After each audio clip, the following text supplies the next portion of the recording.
ప్రభునామనకు స్తోత్రములు. నేను ఒక హిందూ కుటుంబంలో జన్మించి ఒక పల్లెటూరు గ్రామంలో జీవించి ఉన్నాను. మా గ్రామంలో ఎటువంటి క్రైస్తవులు కానీ ఒక చర్చ్ కానీ లేనటువంటి చిన్న గ్రామంలో నేను జీవించి నా యొక్క జీవితమును కొనసాగిస్తున్నాను. విశేషముగా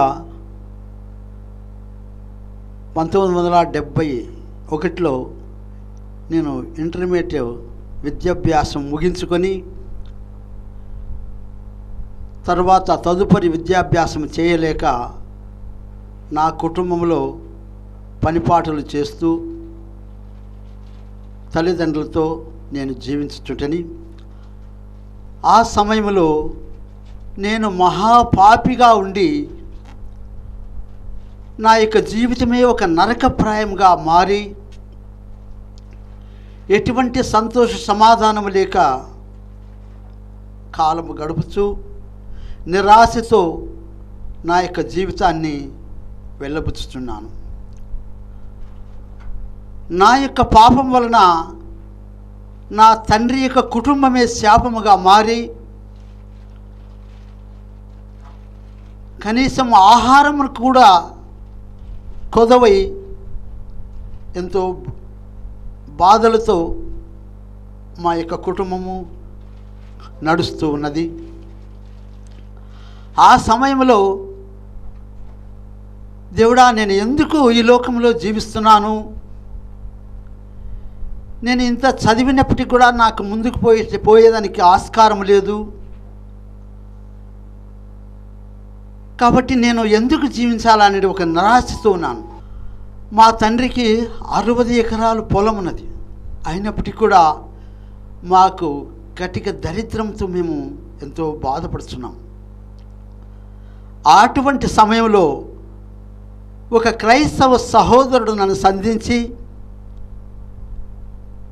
సహోదరుడా, నిన్ను ఈ లోక పాపము నుంచి విడుదల చేయుటకు ప్రభువైన యేసుక్రీస్తు 2000 సంవత్సరముల పూర్వమే సిలువలో నా కొరకు నీ కొరకు ప్రాణము అర్పించి ఈ యొక్క పాప లోకము నుంచి విడుదల చేయుటకు ఆయన మాత్రమే శక్తిమంతుడు అని చెప్పి ఆయన నాకు బయలుపరిచి బోధించినాడు. ఒక చిన్న బైబిల్ న్యూ టెస్టిమెంట్ కూడా నాకు ఇచ్చి ఉన్నాడు. నేను చదువుటకు ప్రారంభించినాను. మా కుటుంబము, మా తల్లిదండ్రులు అందరూ కూడా హిందూ మతస్థులు. క్రైస్తవ మార్గం అంటే వారికి ఏమాత్రము నచ్చదు. అటువంటి సమయంలో నేను రహస్యంగా బైబిల్ చదువుతూ నాకు దేవుడు ఒక్కొక్క వాక్యము బయలుపరుస్తూ నన్ను ఆ యొక్క పాపము నుంచి కూడా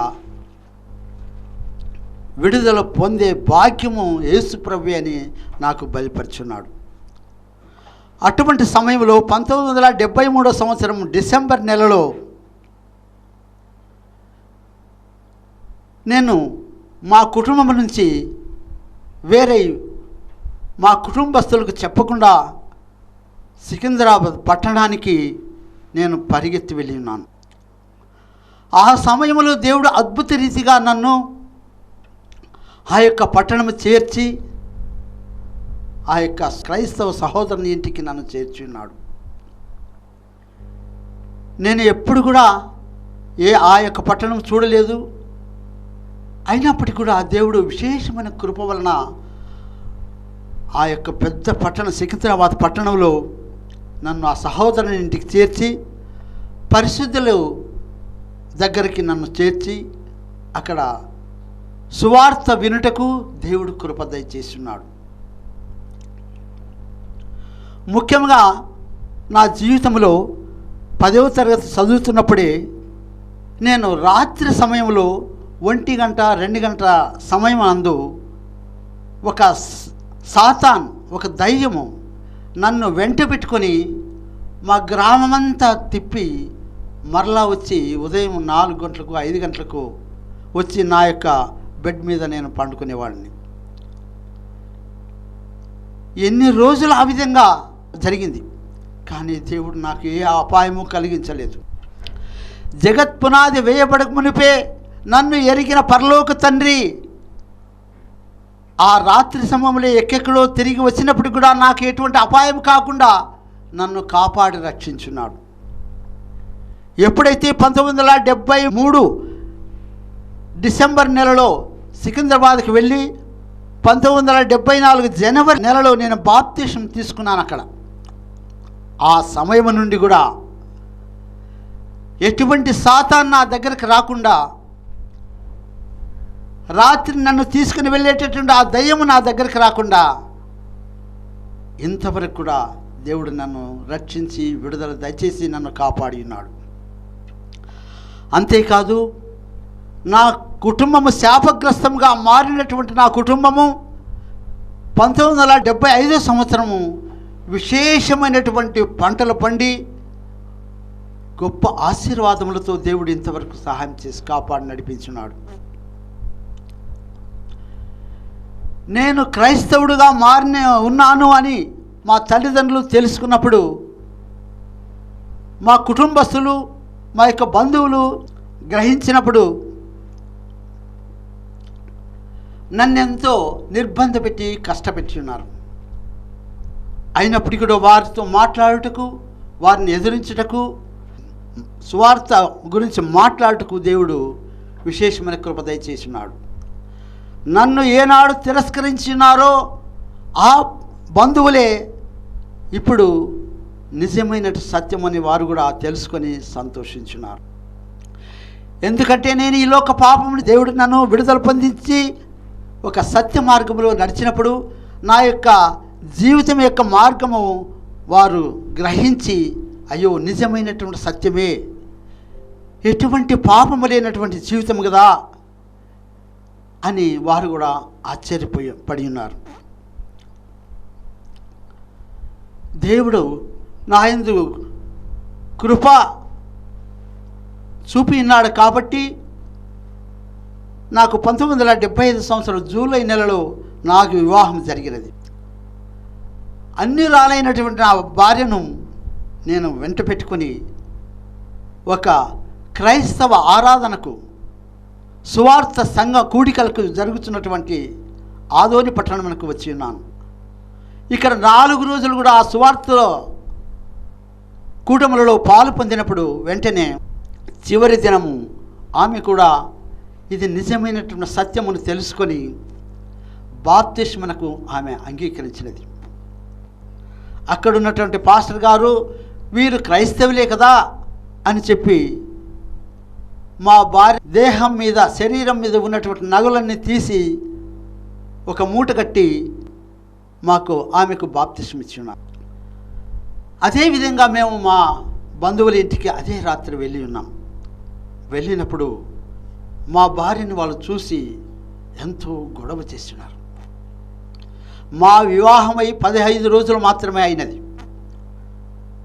ఆ సమయంలో మేము క్రైస్తవులుగా ఆమె మారి అక్కడికి వెళ్ళినప్పుడు ఏ ఆభరణం లేక ఉన్నప్పుడు వారు ఎంతో మమ్మల్ని తృణీకరించి బాధించినారు. అయినప్పటికీ కూడా ఆమె వారి యొక్క బంధుమిత్రాదులతో, వారి తల్లిదండ్రులతో, వారి సహోదరులతో నాకు ఎటువంటి లోటు లేదు, మేమెంతో సంతోషంగా ఉన్నాము కాబట్టి మమ్మల్ని అభ్యంతరపరచుకోమని చెప్పి ఆమె సాక్ష్యం ఇచ్చినది. అప్పుడు వాళ్ళు ఎంతో ఆశ్చర్యపడి ఉన్నారు. అమ్మా, 15 రోజులైంది కదా నీ వివాహమై, నీవు ఈ విధంగా ఎటువంటి ఆభరణం లేక ఉన్నావే, ప్రజల మధ్యలో ఎలా ఉన్నావని చెప్పి వారు ఆశ్చర్యపడినారు. లేదయ్యా, నాకు చాలా సంతోషంగా ఉంది, ఈ యొక్క జీవితమే సత్యమైనటువంటి మార్గం అని నేను తెలుసుకుని ఉన్నాను. దేవుడు నన్ను కనుగొని నాకు రక్షణ భాగ్యం దయచేస్తున్నాడు కాబట్టి మీరేమి నన్ను అభ్యంతరపరచడం అని చెప్పి ఆమె అక్కడ సాక్ష్యం ఇచ్చినది. అదే సాక్ష్యము వాళ్ళు కూడా అంగీకరించి సంతోషంగా ఉన్నప్పుడు మాకు ఏమీ అభ్యంతరం లేదని చెప్పి వాళ్ళు కూడా మమ్మల్ని అప్పటి నుంచి కూడా మాకు స్వతంత్రము కలిగించి మమ్మల్ని ఈ లోకంలో జీవించుటకు, క్రైస్తవులుగా ఉండి చర్చికి వెళ్ళుటకు కూడా మాకు ఎటువంటి ఆటంకం కలిగించలేదు. అదేవిధంగా మా యొక్క కుటుంబ జీవితం కూడా సాగిపోయి మాకు బిడ్డలు కలిగి బంధువులు అన్నారు, నీవు నీ కొడుకులకి నీ బిడ్డలకి వివాహం ఏ విధంగా చేస్తావో మేము చూస్తామని చెప్పి ఛాలెంజ్ చేసినారు.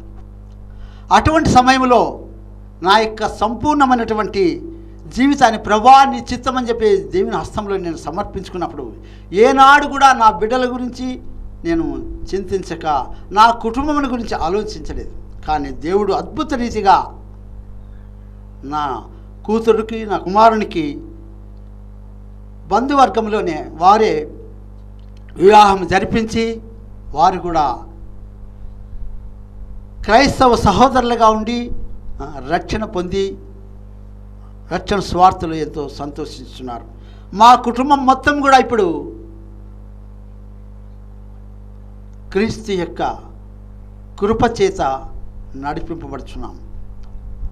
కాబట్టి చివరి వరకు కూడా దేవుని కృప వలన ఈ యొక్క అంత్యకాలంలో కావాల్సిన విశేషమైన కృప దేవుడు ప్రతిరోజు కూడా తన కంచెలో మమ్మల్ని కాపాడి నడిపిస్తున్నాడని చెప్పి నేను ధైర్యంగా నా యొక్క సాక్ష్యం చెప్పుటకు దేవుడు కృప దయచేస్తున్నాడు.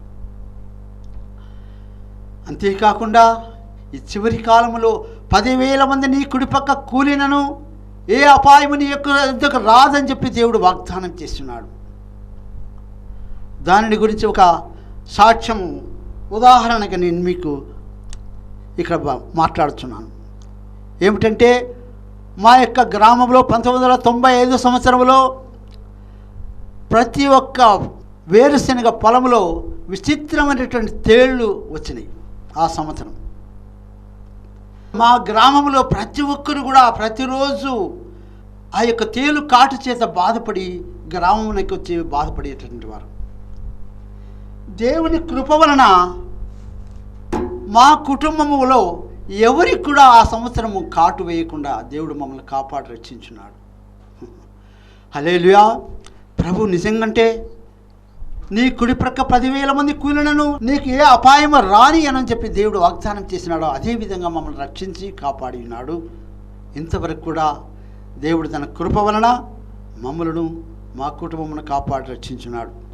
అదేవిధంగా నా బంధుమిత్రాదులు అందరూ కూడా ఎవరు కూడా రక్షణ భాగ్యం లేకుండా నశించిపోకుండా ఉండవలనని ఈ యొక్క అమూల్యమైన రక్షణ తెలుసుకున్న వలనని నేను కోరుచు ఇంతటితో నా యొక్క సాక్ష్యము ముగిస్తున్నాను.